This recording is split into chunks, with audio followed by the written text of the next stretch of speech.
Olá, meus amigos queridos, que Deus esteja com cada um de vocês. Vamos dar continuidade ao nosso estudo do Evangelho segundo o Espiritismo, decodificado por Allan Kardec. Estamos no capítulo 21.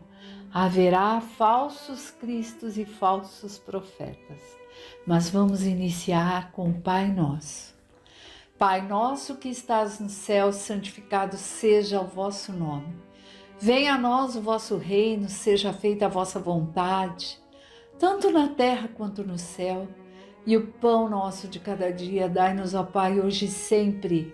Perdoa as nossas dívidas, como também devemos perdoar aos devedores, e não nos deixes cairmos em tentações e livra-nos do mal.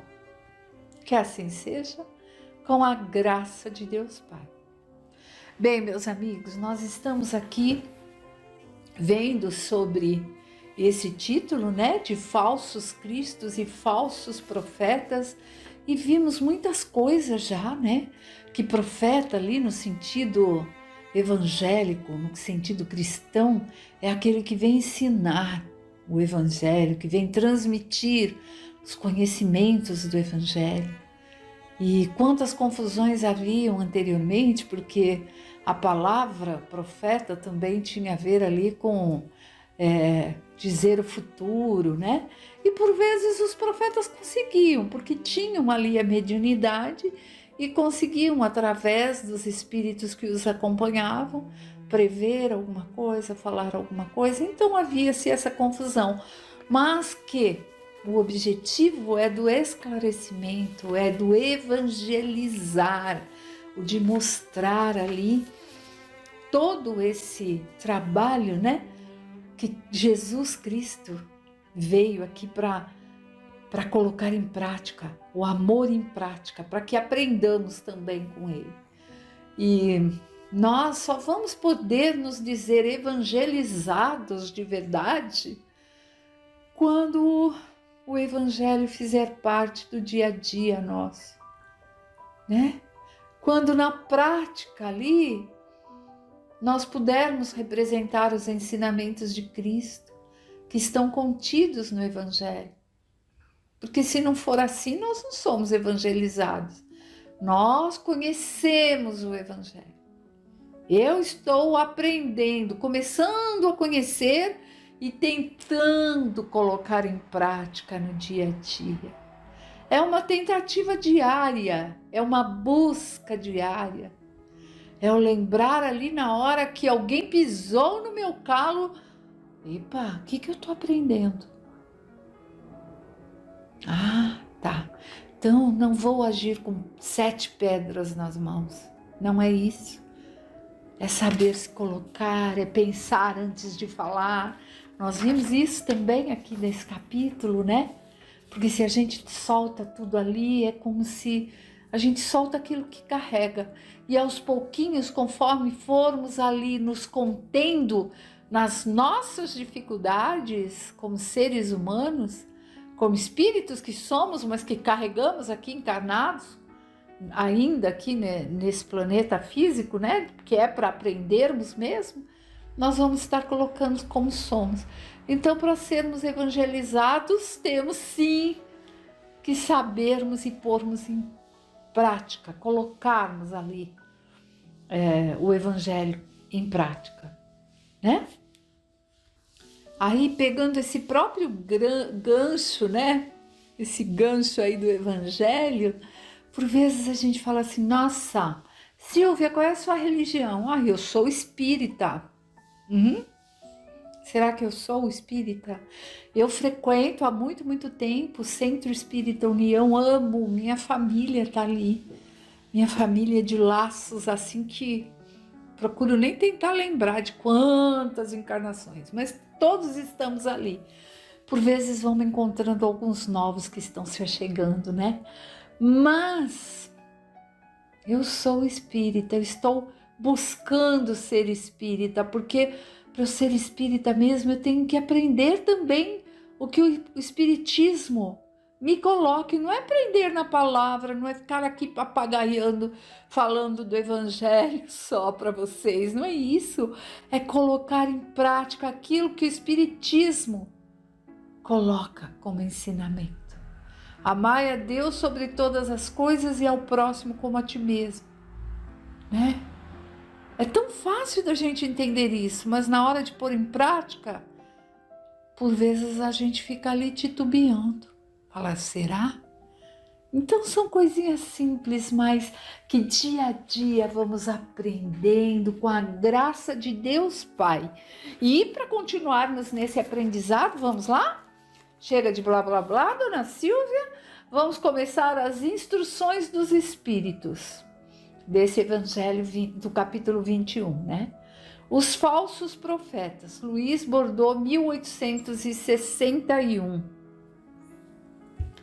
Se alguém vos disser, Cristo está aqui, não o procureis, mas ao contrário, ficai atentos, pois os falsos profetas serão numerosos. Não vedes as folhas da figueira que começam a embranquecer, seus numerosos brotos, esperando pela época da floração? E Cristo não vos disse, reconhece-se uma árvore por seu fruto? Se os frutos são amargos, sabeis que a árvore é má, mas se são doces e saudáveis, direis, nada de tão puro pode sair de uma fonte má. É assim, meus irmãos, que deveis julgar, são as obras que deveis examinar. Se aqueles que se dizem revestidos do seu poder divino revelam de fato os sinais de uma missão de elevada natureza, ou seja, se possuem no meio do alto grau das virtudes cristãs e eternas, a caridade, o amor, a indulgência, a bondade que reconcilia todos os corações e, se em confirmação às palavras juntam os atos, então podereis dizer, estes são realmente os enviados de Deus. Desconfiai das palavras hipócritas, desconfiai dos escribas e fariseus que pregam nas praças públicas, vestidos de longas roupas. Desconfiai daqueles que dizem ter a posse única e exclusiva da verdade. Não, o Cristo não está entre estes. Aqueles que ele envia para propagar sua santa doutrina e regenerar seu povo, serão a exemplo do Mestre, dóceis e humildes de coração acima de tudo. Gente, olha que lindo, serão a exemplo do Mestre, dóceis e humildes de coração acima de tudo. Não são aqueles que vão buscar os templos recheados de ouro, decorados ali com aqueles arabescos que custam o olho da cara, que foi ali dízimos e dízimos dos fiéis, não julgando. Não é esse o sentido da minha colocação, mas é o sentido de que por vezes é na simplicidade que está o verdadeiro profeta, aquele que consegue transmitir coisas boas.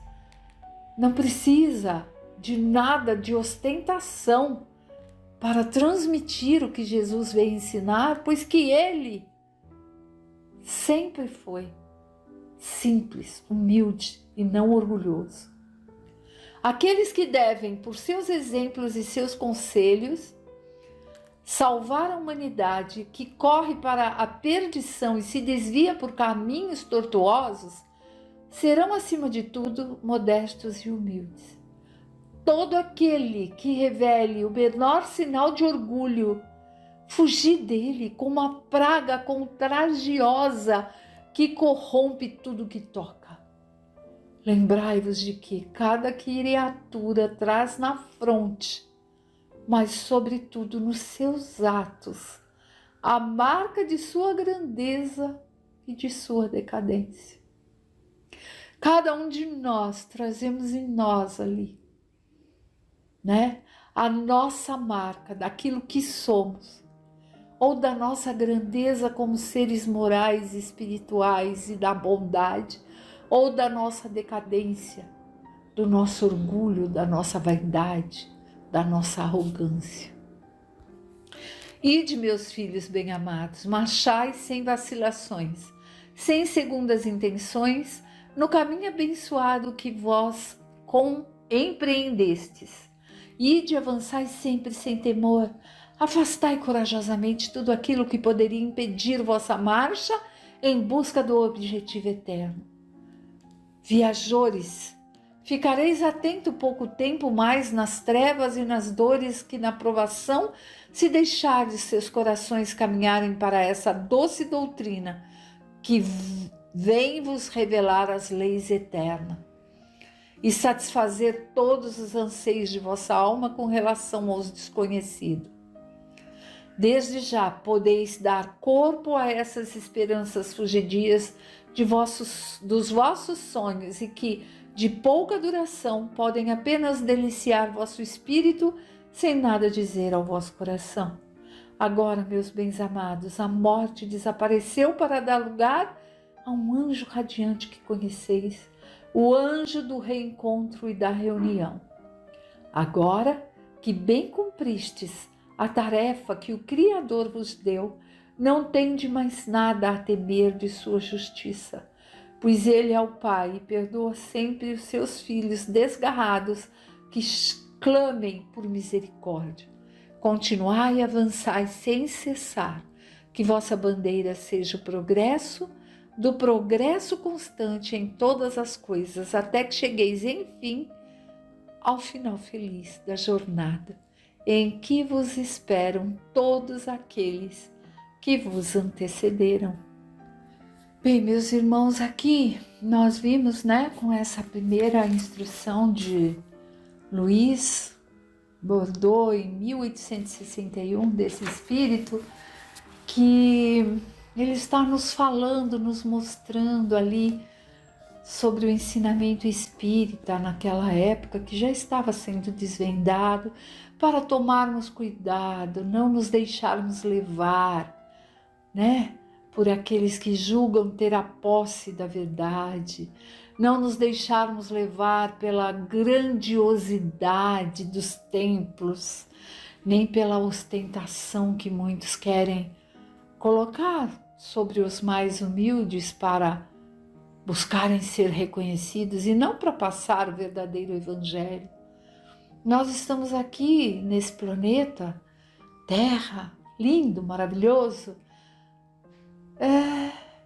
realizando o plano que traçamos na erraticidade. Estamos buscando cumprir aquilo que nos propusemos, mas somos livres. Temos o livre-arbítrio e por isso temos que estar atento, vigiar, orar. Sempre estarmos em vigília e em oração para que possamos fazer melhor. Enquanto seres encarnados e aprendizes do Espiritismo que estamos aqui e do Evangelho, tentando colocar em prática e pensarmos que aqui, agora, nesse exato momento, nós já estamos preparando a nossa próxima encarnação, dependendo ali dos frutos que estivermos plantando.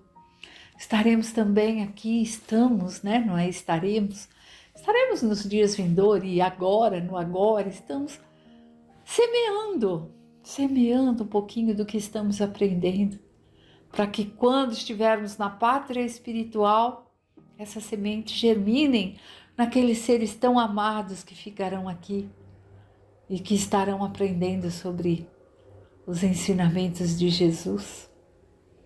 Mas vamos continuar. Característica do verdadeiro profeta, Erasto, Paris, 1862. Desconfiai dos falsos profetas. Essa recomendação é útil em todos os tempos, mas principalmente nos momentos de transição em que, como os de agora, se elabora uma transformação da humanidade, porque nestas horas uma multidão de ambiciosos e intrigantes se apresenta como reformadores e messias. É contra estes impostores que é preciso estar em guarda. É dever de todo homem honesto desmascará-los. Perguntareis sem dúvida como podereis reconhecê-los. Eis os seus sinais. Meus amigos, ele está nos colocando isso em 1862 e está falando dessa transformação, dessa transição que nós estamos vendo, né? Ainda agora, 1862, 2023, nós continuamos nessa transição. Só se confia o comando de um exército a um general hábil e capaz de dirigi-lo. Acreditai que Deus seja menos prudente do que os homens? Ficai sabendo que ele apenas confia as missões importantes àqueles que sabem ser incapazes de cumpri-las, pois as grandes missões são fardos pesados que esmagariam um homem muito fraco para carregá-los. Como em todas as coisas, o mestre deve saber mais do que o aluno, para que a humanidade avance tanto moral quanto intelectualmente. São precisos homens superiores em inteligência e moralidade. Olha que interessante. Para que a humanidade avance tanto moralmente quanto intelectualmente, é necessário que haja homens superiores, também de inteligência e moralidade. Eis porque são sempre espíritos já bastante evoluídos que, tendo cumprido suas provas em outras existências, encarnam com esse objetivo, visto que, se não forem superiores ao meio em que devem agir, sua ação resultará nula. Meus amigos, olha como a espiritualidade é tão bondosa conosco, como Deus é bondoso. Ele nos manda, né, aqui, ou o próprio Espírito já tem uma superioridade, desculpem, de conduzir ali seus planos para reencarnar, e aqueles que já têm a moral evoluída e a inteligência evoluída vêm para auxiliar-nos a evoluir e a caminharmos com eles. Mas, porém, temos que tomar cuidados, porque muitos também com inteligências evoluidíssimas têm a moral lá no pé, bem aquém da inteligência. E vêm e vão querer se passar por esses que poderiam ser os salvadores da pátria, entre aspas, mas de forma contrária, para nos conduzir ao que não é bom. Assim sendo, concluireis que o verdadeiro missionário de Deus, pela sua superioridade, suas virtudes e grandeza, pelo resultado e influência moralizadora de suas obras, tem de justificar a missão de exportador. Tirai ainda uma conclusão: se pelo seu caráter, virtude, inteligência, demonstrar que não está à altura da função que atribui, nem do nome que permanece, se utiliza, não passa de farsante, mau ator das condições inferiores, que nem mesmo sabe copiar o seu modelo. Outra consideração que deve ser feita é de que os verdadeiros missionários de Deus ignoram a si mesmo, cumprem aquilo a que foram chamados pelo caráter determinado e inteligência e fecundados pela força interior que os inspira e dirige, sem que percebam disso, mas sem a intenção premeditada. Em outras palavras, os verdadeiros profetas se revelam por seus atos. Os outros os pressentem, enquanto os falsos profetas se apresentam a si mesmos como enviados de Deus. Os verdadeiros são humildes, modestos. Os orgulhosos, cheios de si mesmos, falam com arrogância. Como todos os hipócritas, sempre parecem receosos de não serem aceitos. Estes impostores já se apresentam como apóstolos de Cristo, outros como Cristo, e, para a vergonha da humanidade, encontram pessoas crédulas o bastante para admitir tais infâmias.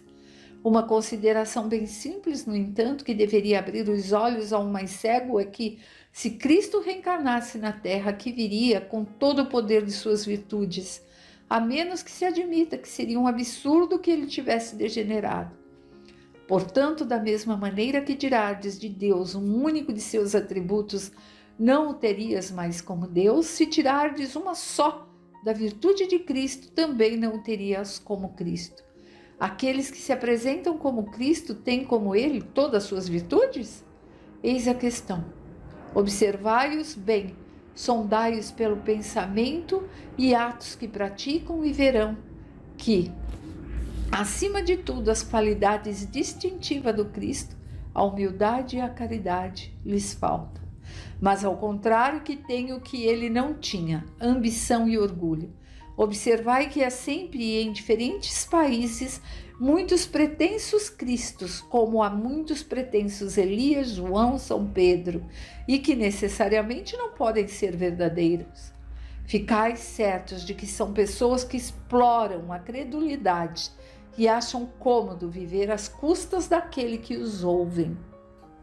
Desconfiai, portanto, dos falsos profetas, especialmente num tempo de renovação, visto que muitos impostores se dirão enviados de Deus.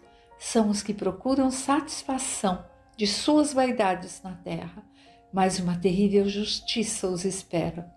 Disso podeis estar certos. Bem, meus irmãos, nós, estudantes do Espiritismo, do Evangelho e médiuns, a maioria de nós, devemos tomar muitos cuidados, porque existem ali os falsos profetas encarnados e desencarnados, para que não deixemos de passar pela peneira aquilo que ouvimos e saibamos sermos os médiuns fiéis, transmissores das verdades de Cristo, com o auxílio de Deus sempre. Fique em paz e ótima semana a todos.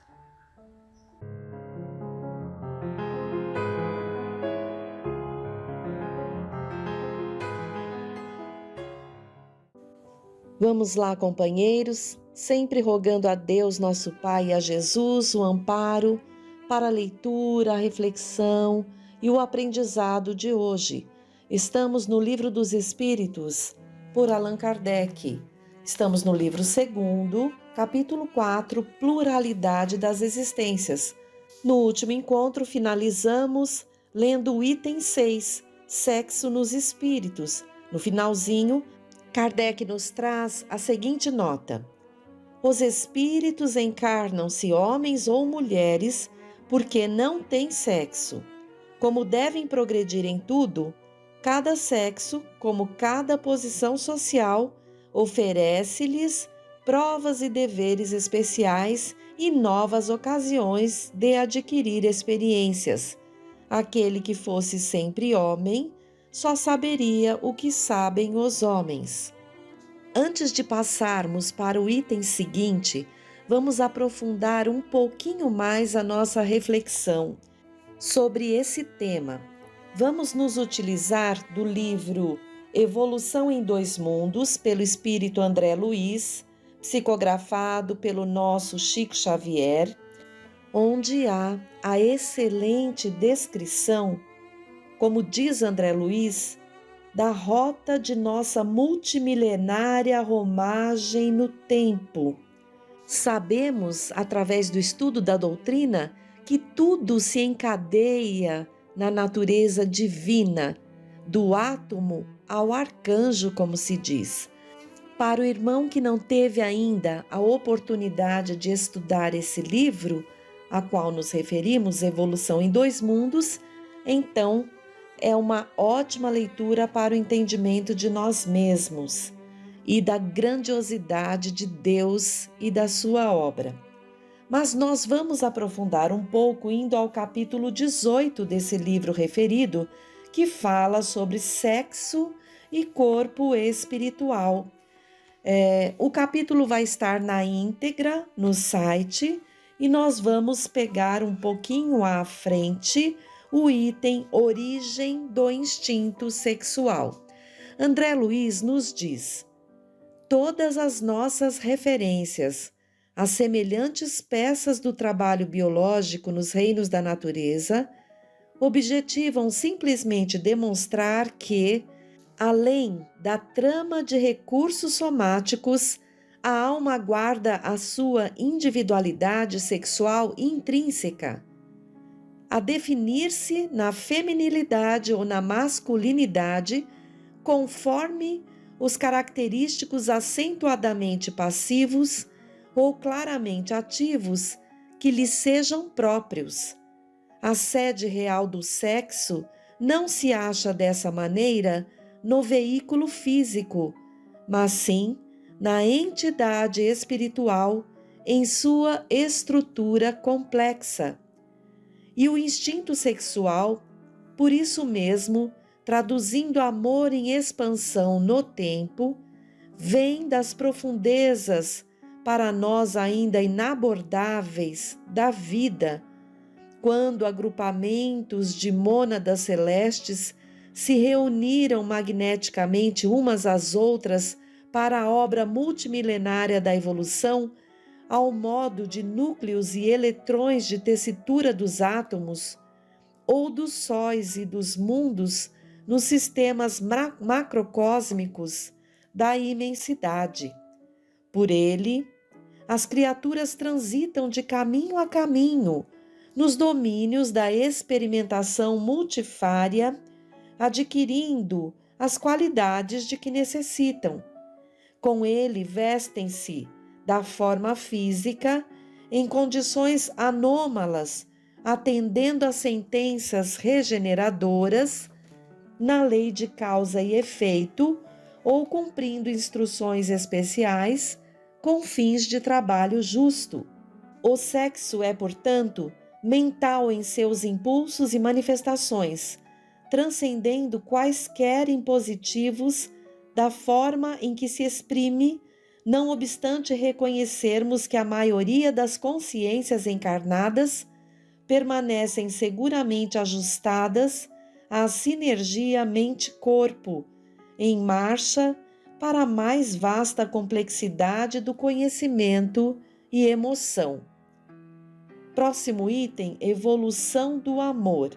André Luiz continua descrevendo.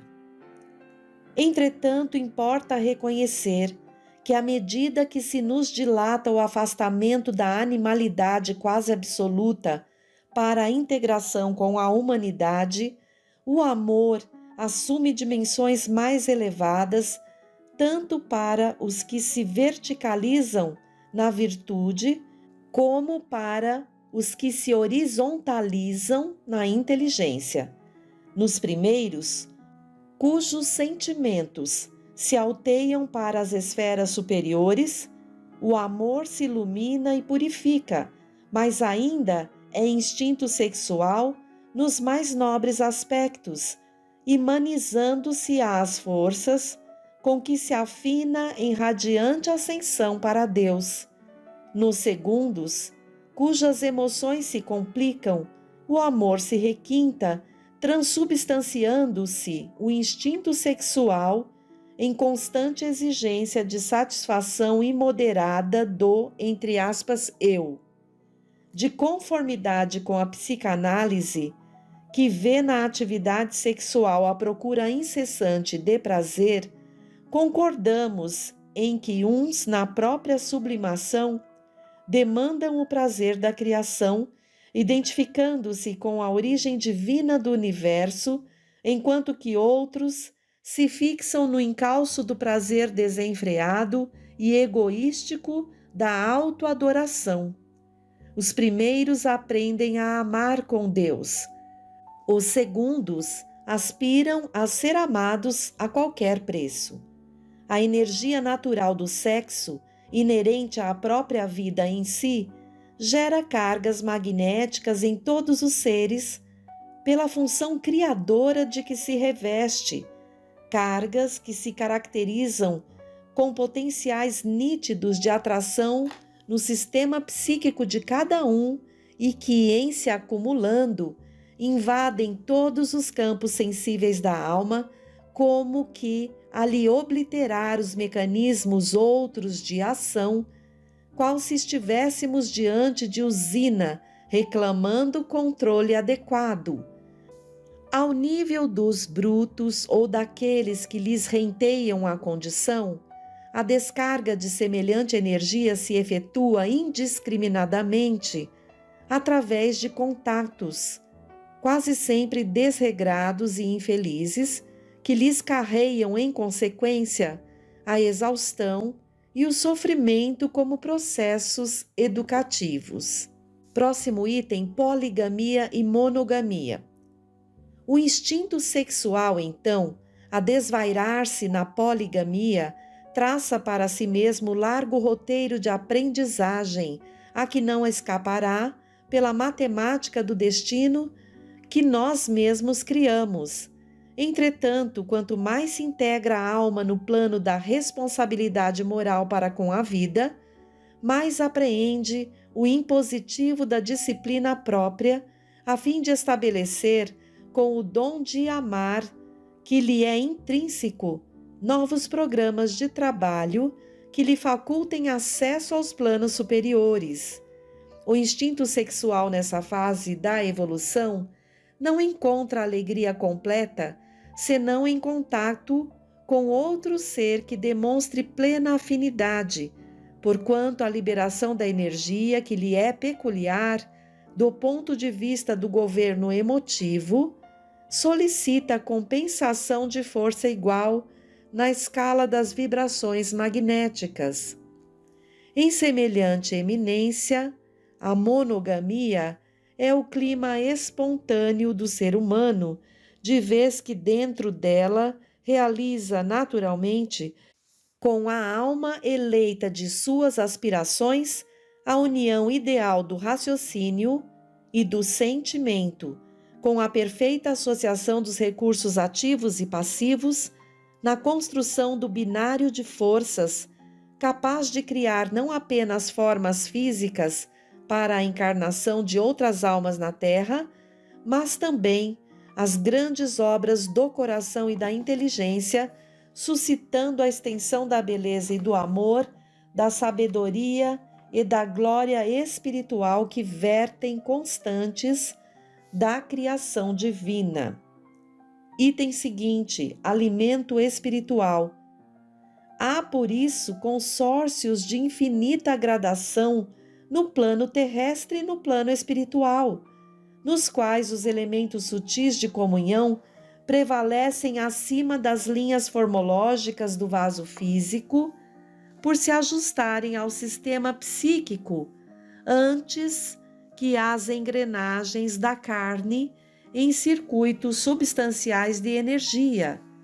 Contudo, até que o espírito consiga purificar as próprias impressões, além da ganga sensorial em que habitualmente se desregra no narcisismo obcecante, valendo-se de outros seres para satisfazer a volúpia de hipertrofiar-se psiquicamente no prazer de si mesmo, numerosas reencarnações instrutivas e reparadoras se lhe debitam no livro da vida, porque não cogita exclusivamente do próprio prazer, sem lesar os outros, e toda vez que lesa alguém, abre nova cota resgatável em tempo certo. Isso ocorre porque o instinto sexual não é apenas agente de reprodução entre as formas superiores, mas, acima de tudo, é o reconstituinte das forças espirituais pelo qual as criaturas encarnadas ou desencarnadas se alimentam mutuamente, na permuta de raios psíquico-magnéticos que lhes são necessários ao progresso. Os espíritos santificados, em cuja natureza superenvolvida o instinto sexual se diviniza, estão relativamente unidos aos espíritos glorificados, em que descobrem as representações de Deus que procuram, recolhendo de semelhantes entidades as cargas magnéticas sublimadas, por eles próprios liberadas no êxtase espiritual. De outro lado, as almas primitivas comumente lhe gastam a força em excessos que lhes impõem duras lições. Entre os espíritos santificados e as almas primitivas, milhões de criaturas conscientes, viajando da rude animalidade para a humanidade enobrecida, em muitas ocasiões se arrojam a experiências menos dignas, privando a companheira ou o companheiro do alimento psíquico a que nos reportávamos, interrompendo a comunhão sexual que lhes alentava a euforia. E, se as forças sexuais não se encontram suficientemente controladas por valores morais nas vítimas, surgem frequentemente longos processos de desespero ou de delinquência. Último item: enfermidades do instinto sexual. As cargas magnéticas do instinto, acumuladas e desbordantes na personalidade, a falta de sólido socorro íntimo para que se canalizem na direção do bem, obliteram as faculdades ainda vacilantes do discernimento e, à maneira do esfaimado, alheio ao bom senso, a criatura lesada em seu equilíbrio sexual costuma entregar-se à rebelião e à loucura em síndromes espirituais de ciúme ou despeito. À face das torturas genésicas a que se vê relegada, gera aflitivas contas kármicas, a lhe ver gastarem a alma no espaço e a lhe retardarem o progresso no tempo.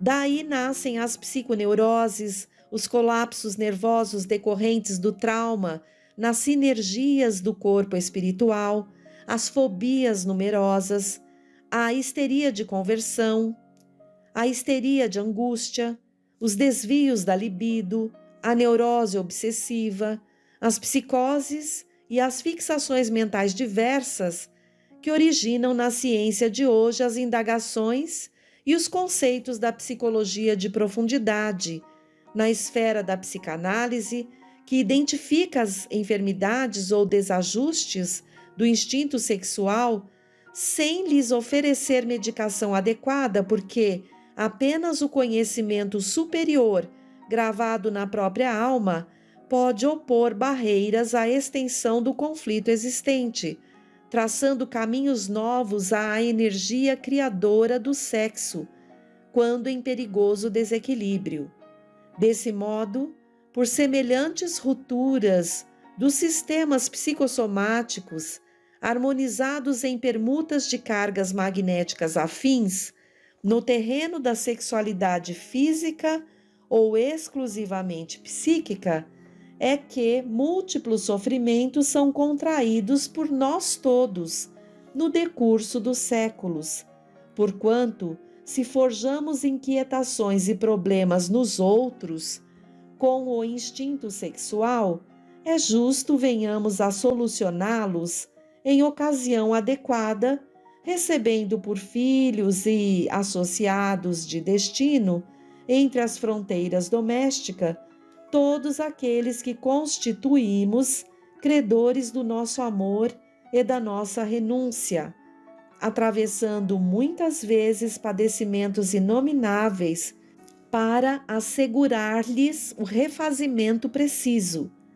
Compreendamos, pois, que o sexo reside na mente, a expressar-se no corpo espiritual e, consequentemente, no corpo físico, por santuário criativo de nosso amor perante a vida, e em razão disso, ninguém escarnecerá dele, desarmonizando-lhe as forças, sem escarnecer e desarmonizar a si mesmo. Esse trecho que lemos agora foi psicografado em Pedro Leopoldo, 30 de março de 1958. Então, queridos companheiros, façamos uma reflexão com relação à questão da sexualidade. Somos almas criadas por Deus simples e ignorantes no aprendizado de lidar com todas as potências que Deus nos destinou para equilibrá-las e sublimá-las. Que possamos, então, nos acolher cuidando de nós e cuidando dessas potências, a qual uma é a sexualidade, dignificando-a, sem escarnecer, seja de nós mesmos ou do próximo, por qualquer situação que seja apresentada. O importante é essa busca da ligação com Deus e a busca pelo conhecimento de nós mesmos. E aí haveremos de conseguir melhor utilizar todas essas potências da melhor forma para sublimar, para nos afinar como filhos de Deus que somos, a esses irmãos maiores que esperam de nós a utilização dessas potências, dessa energia para o bem e jamais para o desequilíbrio próprio e o desequilíbrio do nosso próximo. Somos ainda muito ignorantes com relação a esse assunto. Então, não julguemos para que não sejamos julgados, mas busquemos nos aprimorar enquanto seres humanos em todas as áreas que pudermos, cuidando do nosso pensamento, zelando a nossa casa mental, observando as nossas emoções, buscando equilibrá-las com o auxílio dessa doutrina que muito nos faz refletir, que muito nos auxilia nesse autoconhecimento, nessa autoiluminação, e que possamos sempre, ombro a ombro com os nossos irmãos, sem preconceitos e julgamentos, passo a passo, buscarmos o equilíbrio para o bem pessoal e o bem de todos. É isso que está na lei maior, amar a Deus sobre todas as coisas, amar ao próximo como a si mesmo.